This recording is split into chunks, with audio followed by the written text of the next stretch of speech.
కావాల్సింది ఏంటంటే సిస్టమ్స్లో ఎంత దిగుబడి వచ్చిందో కూడా మీరు ఎస్టిమేట్ చేయాలి.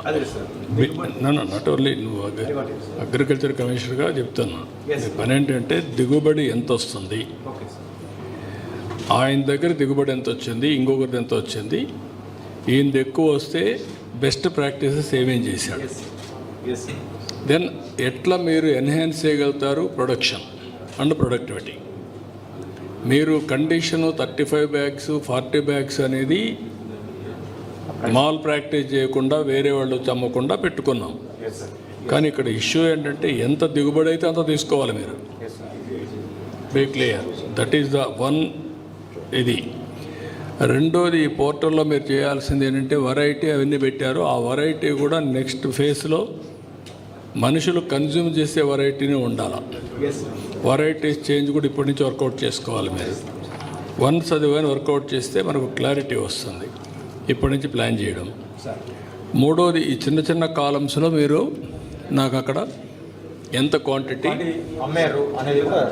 క్వాంటిటీ అమ్మింది వస్తే ఎస్టిమేషన్ బ్యాలెన్స్ అన్నారు, అది కాదు ఇక్కడ. ఎంత క్వాంటిటీ ఎస్టిమేషన్, ఎంత రావాలి, ఎంత అమ్మారు, ఇప్పుడు ఎంత అమ్ముతున్నారు కొడితే ఇన్స్టాల్మెంట్గా ఎప్పుడెప్పుడు అమ్మారో డేట్ వరకు వచ్చేసేయాలి. వాట్ యు హ్యావ్ ప్రొక్యూర్డ్ క్లియర్గా రావాలి. అప్పుడు 40 బ్యాగ్స్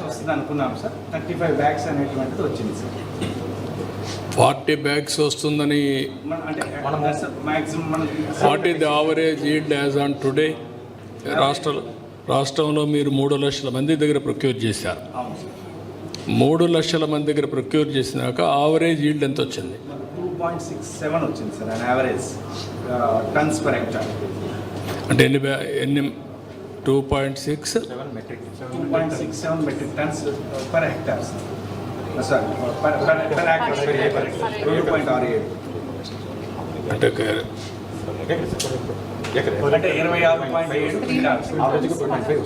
ఎన్ని కేజీలు ఫర్ హెక్టార్?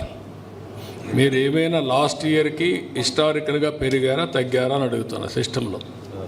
ఎస్ సార్, యావరేజ్గా అంటే ఇప్పుడు మాకు లాస్ట్ ఇయర్కి వచ్చేసరికి అయితే మాకు ఖరీఫ్లోకి 81 lakh మెట్రిక్ టన్స్ అనేటువంటిది total paddy sir. This year as of now అంటే 85 అనే. వాట్ ఐఎమ్ ఆస్కింగ్ యూ, మీకంతా కూడా మీరంతా ట్రెడిషనల్గా ఉన్నారు. ఇంకా టెక్నాలజీ వచ్చినాక ఈరోజు ఏ ఫార్మర్కి ఎంత ప్రొడక్టివిటీ పెరిగిందో చెప్పగలుగుతాను నేను, హిస్టారికల్ డేటా ఉంటే. ఏ గ్రామంలో ఎంత ప్రొడక్టివిటీ పెరిగింది, ఎంత ఖర్చు అవుతా ఉంది, ఖర్చు ఎట్ట తగ్గిస్తాం, ఆదాయాన్ని ఎట్ట పెంచుతాం, అది నేను చేసే ఎక్సర్సైజ్.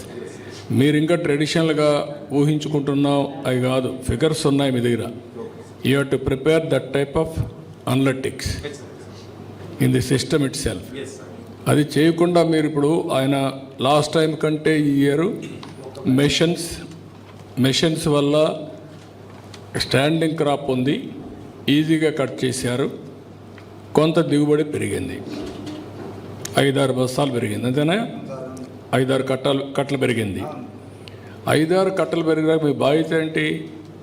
పంట స్టాండింగ్లో ఉండడానికి ఏం చేయగలుగుతాం?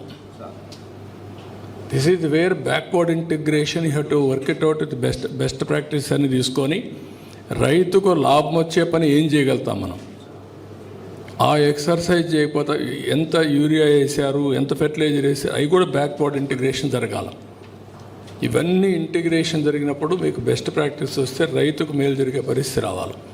ఇంకా మీరు ట్రెడిషనల్గా ఆలోచిస్తున్నారని నా ఉద్దేశం. డేటా అంతా వచ్చేసిన తర్వాత సిస్టమేటిక్గా you have to work it out.